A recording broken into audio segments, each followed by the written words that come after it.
ಕಟಾಕಟ್ ಕಟಾಕಟ್ ಫಟಾಫಟ್ ಫಟಾಫಟ್. ರಾಹುಲ್ ಗಾಂಧಿಯ ಈ ಕಟಾಕಟ್ ಫಟಾಫಟ್ ಮಾತುಗಳನ್ನ ಕೇಳದವರು ಭಾರತದಲ್ಲಿ ಇಲ್ವೇನೋ ಅನ್ನೋ ಮಟ್ಟಿಗೆ ಈ ಡೈಲಾಗ್ ಫೇಮಸ್ ಆಗಿದೆ. ಇಸ್ ತರಫ್ ಸೆ ಆಲೂ ಡಾಲೋ ಉಸ್ ತರಫ್ ಸೆ ಸೋನಾ ನಿಕಲೇಗಾ ಅನ್ನೋ ರಾಹುಲ್ ಗಾಂಧಿ ಮಾತು ಎಷ್ಟು ಜನರಿಗೆ ಗೊತ್ತೋ. 2024ರ ಲೋಕಸಭೆ ಚುನಾವಣೆಗೂ ಮುನ್ನ ರಾಹುಲ್ ಗಾಂಧಿ ಉದುರಿಸಿದ ಈ ಕಟಾಕಟ್ ಫಟಾಫಟ್ ಮಂತ್ರ ಕೂಡ ಫುಲ್ ವೈರಲ್ ಆಗಿದೆ. ಹೀಗೆ ರಾಹುಲ್ ಗಾಂಧಿ ಕಟಾಕಟ್ ಫಟಾಫಟ್ ಅಂತ ಹೇಳೋಕೆ Himachal Pradesh, Karnataka, ತೆಲಂಗಾಣಗಳಲ್ಲಿ free free free ಅಂತ ಜನರಿಗೆ ಮೋಡಿ ಮಾಡಿ 3 ರಾಜ್ಯಗಳಲ್ಲಿ ಗೆದ್ದು ಅಧಿಕಾರ ಹಿಡಿದಿದ್ರಿಂದ ಬಂದ ಆತ್ಮವಿಶ್ವಾಸವೇ ಕಾರಣ.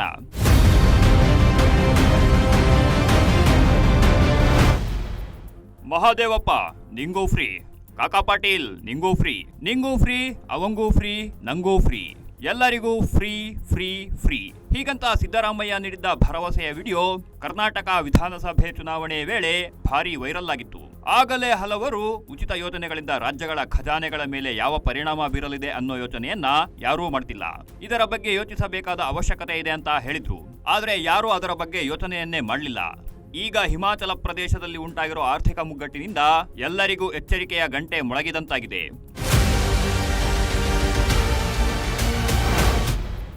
ಉಚಿತ ಉಚಿತ ಉಚಿತ, ನಿಮಗೆಲ್ಲ ದುಡ್ಡು ಹಾಕೋದು ಪಕ್ಕಾ ಖಚಿತ ಅನ್ನೋ ಮಂತ್ರವನ್ನ ಪಠಿಸಿ ಹಿಮಾಚಲ ಪ್ರದೇಶದಲ್ಲಿ ಕಾಂಗ್ರೆಸ್ ಅಧಿಕಾರ ಹಿಡಿದಿತ್ತು. ಹಿಮಾಚಲ ಪ್ರದೇಶದ ಉಚಿತ ಮಂತ್ರವನ್ನೇ ಕರ್ನಾಟಕ, ತೆಲಂಗಾಣದಲ್ಲಿ ಪಠಿಸಿ ಗೆದ್ದಿತ್ತು. ಈಗ ಉಚಿತ ಯೋಜನೆಗಳೇ ಸರ್ಕಾರದ ಖಜಾನೆಯನ್ನ ಖಾಲಿ ಮಾಡೋ ಹಂತಕ್ಕೆ ತಂದು ನಿಲ್ಲಿಸಿದೆ. ಪರಿಸ್ಥಿತಿ ಯಾವ ಮಟ್ಟ ಮುಟ್ಟಿದೆ ಅಂದ್ರೆ ದೇವಸ್ಥಾನಗಳ ಹುಂಡಿಯಲ್ಲಿ ಭಕ್ತರು ಹಾಕೋ ಕಾಣಿಕೆಗಳಿಂದ ಹಣ ಹೊಂದಿಸೋ ಹಂತಕ್ಕೆ ಹೋಗಿ ತಲುಪಿದೆ. ಖಜಾನೆ ಖಾಲಿಯಾಗಿದ್ರೂ ಸಹ ಸರ್ಕಾರ ಜನಪ್ರಿಯ ಯೋಜನೆಗಳನ್ನ ನಿಲ್ಲಿಸೋ ಯಾವ ಲಕ್ಷಣಗಳು ಕಂಡು ಬರ್ತಿಲ್ಲ.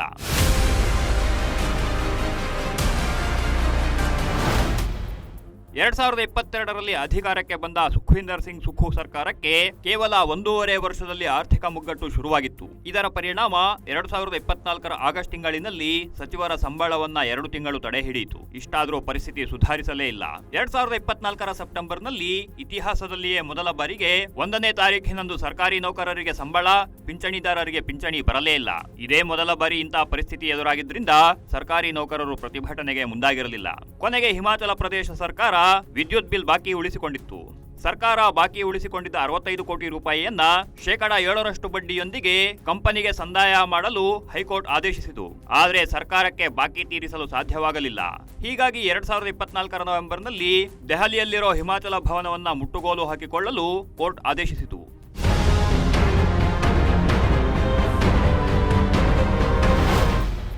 ಸರ್ಕಾರದ ಖಜಾನೆ ಬರಿದಾಗಿದೆ ಅಂತ ಕಾಂಗ್ರೆಸ್ ಸರ್ಕಾರ ಕೊಟ್ಟಿದ್ದ ಭರವಸೆ ಈಡೇರಿಸಿರಬಹುದು ಬಿಡಿ ಅಂತ ಅಂದುಕೊಳ್ಳೋಣ ಅಂದ್ರೆ ಅದು ಸಾಧ್ಯವಿಲ್ಲ. ಯಾಕಂದ್ರೆ ಅಧಿಕಾರಕ್ಕೆ ಬರುವ ಮೊದಲು ಜನರಿಗೆ ಕೊಟ್ಟಿದ್ದ ಭರವಸೆಗಳನ್ನ ಈಡೇರಿಸಿಲ್ಲ. ರಾಜ್ಯದ 5 ಲಕ್ಷ ಮಹಿಳೆಯರಿಗೆ ನೀಡಬೇಕಿದ್ದ 1500 ರೂಪಾಯಿ ಮಾಸಿಕ ಧನ ಕೊಡ್ತಿಲ್ಲ. ಒಂದು ಮೂಲದ ಪ್ರಕಾರ 200ರಿಂದ 300 ಮಹಿಳೆಯರಿಗೆ ಮಾಸಿಕ ಧನ ಕೊಡ್ತಿದ್ದಾರೆ. ಸಚಿವರು, ಶಾಸಕರಿಗೆ ಬೇಕಾದ ಕೆಲವರಿಗೆ ಹಣ ನೀಡಿ ಇದನ್ನೇ ದೊಡ್ಡದಾಗಿ ಪ್ರಚಾರ ಮಾಡ್ತಿದ್ದಾರಂತೆ. ಒಂದು ವೇಳೆ 5 ಲಕ್ಷ ಮಹಿಳೆಯರಿಗೆ ಮಾಸಿಕ ಧನ ನೀಡಲು ಸರ್ಕಾರ ಮುಂದಾದ್ರೆ ವಾರ್ಷಿಕವಾಗಿ 800 ಕೋಟಿ ರೂಪಾಯಿಯನ್ನ ಈ ಯೋಜನೆಗೆ ಮೀಸಲಿಡಬೇಕಿದೆ.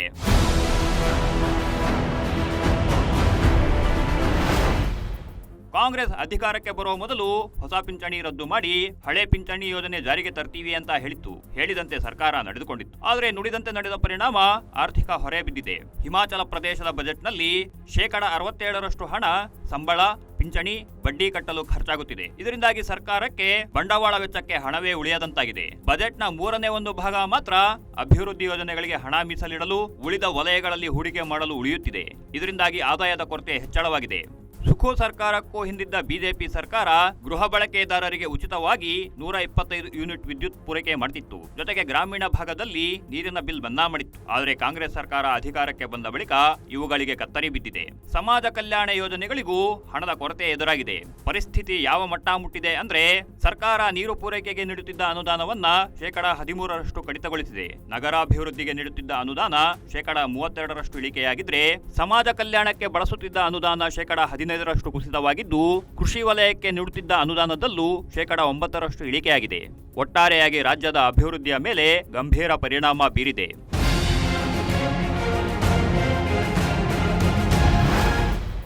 ಕಾಂಗ್ರೆಸ್ ಅಧಿಕಾರಕ್ಕೆ ಬರುವ ಮೊದಲು ಯಾವುದೇ ಮಾನದಂಡ ಇಟ್ಟುಕೊಳ್ಳದೆ ಸರ್ಕಾರಿ ಬಸ್ಗಳಲ್ಲಿ ಮಹಿಳೆಯರಿಗೆ ಉಚಿತ ಪ್ರಯಾಣದ ಗಿಫ್ಟ್ ಕೊಟ್ಟಿತ್ತು.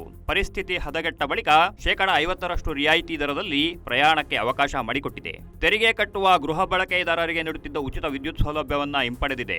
ಹೋಟೆಲ್ ಮತ್ತು ಬೃಹತ್ ವಾಣಿಜ್ಯ ಸಂಕೀರ್ಣಗಳಿಗೆ ಪ್ರವಾಸೋದ್ಯಮ ಬೆಳವಣಿಗೆ ನಿಟ್ಟಿನಲ್ಲಿ ನೀಡುತ್ತಿದ್ದ ವಿವಿಧ ರೀತಿಯ 14 ಸಬ್ಸಿಡಿಗಳನ್ನು ವಾಪಸ್ ತೆಗೆದುಕೊಂಡಿದೆ. ಬಿಜೆಪಿ ಸರ್ಕಾರದ ಅವಧಿಯಲ್ಲಿ ಗ್ರಾಮಾಂತರ ಪ್ರದೇಶಗಳಲ್ಲಿ ಉಚಿತವಾಗಿ ನೀರು ಪೂರೈಕೆ ಮಾಡುತ್ತಿತ್ತು. ಆದರೆ ಈಗ ಯಾರ ವಾರ್ಷಿಕ ಆದಾಯ 50,000 ರೂಪಾಯಿಗೆ ಹೆಚ್ಚಿದೆಯೋ ಅವರು ಪ್ರತಿ ತಿಂಗಳು 100 ರೂಪಾಯಿ ನೀರಿನ ಬಿಲ್ ಕಟ್ಟಬೇಕಿದೆ. ಆರ್ಥಿಕತೆಯನ್ನ ಬಲಗೊಳಿಸಲು ಸರ್ಕಾರ ಹಲವಾರು ಕ್ರಮಗಳನ್ನ ಕೈಗೊಂಡಿದೆ. ಆದರೂ ಪರಿಸ್ಥಿತಿ ಸುಧಾರಿಸುವ ಲಕ್ಷಣಗಳೇ ಕಂಡು ಬರ್ತಿಲ್ಲ. ಬೇರೆ ದಾರಿ ಕಾಣದೆ ಹಿಮಾಚಲ ಪ್ರದೇಶ ಸರ್ಕಾರ ದೇಗುಲಗಳ ಹುಂಡಿಗೆ ಕೈ ಹಾಕಿದೆ. ಇದನ್ನ ಬಿಜೆಪಿ ಮತ್ತು ವಿಎಚ್ಪಿ ವಿರೋಧಿಸುತ್ತಿವೆ. ಚುನಾವಣೆ ಸಮಯದಲ್ಲಿ ಮತ್ತು ಚಾನ್ಸ್ ಸಿಕ್ಕಾಗಲೆಲ್ಲ ಹಿಂದೂಗಳ ವಿರುದ್ಧ ವಿಷಕಾರೋ ಕಾಂಗ್ರೆಸ್ ನಾಯಕರಿಗೆ ದೇಗುಲಗಳ ಹುಂಡಿಗೆ ಕೈ ಹಾಕೋ ಅಧಿಕಾರ ಕೊಟ್ಟಿದ್ಯಾರು ಅಂತ ಪ್ರಶ್ನಿಸುತ್ತಿವೆ. ಅದರಲ್ಲೂ ಇತ್ತೀಚೆಗೆ ಎಐಸಿಸಿ ಅಧ್ಯಕ್ಷ ಮಲ್ಲಿಕಾರ್ಜುನ ಖರ್ಗೆ ನೀಡಿದ್ದ ಗಂಗೆಯಲ್ಲಿ ಮುಳುಗಿದ್ರೆ ಬಡತನ ನಿವಾರಣೆ ಆಗುತ್ತಾ ಅನ್ನೋ ಹೇಳಿಕೆಯನ್ನೇ ಅಸ್ತ್ರ ಮಾಡಿಕೊಂಡಿವೆ. ಜೊತೆಗೆ ರಾಹುಲ್ ಗಾಂಧಿ 2024ರ ಲೋಕಸಭೆ ಚುನಾವಣೆ ವೇಳೆ ನೀಡಿದ್ದ 2 ಹೇಳಿಕೆಗಳನ್ನ ಬ್ರಹ್ಮಾಸ್ತ್ರವನ್ನಾಗಿ ಬಳಸುತ್ತಿವೆ.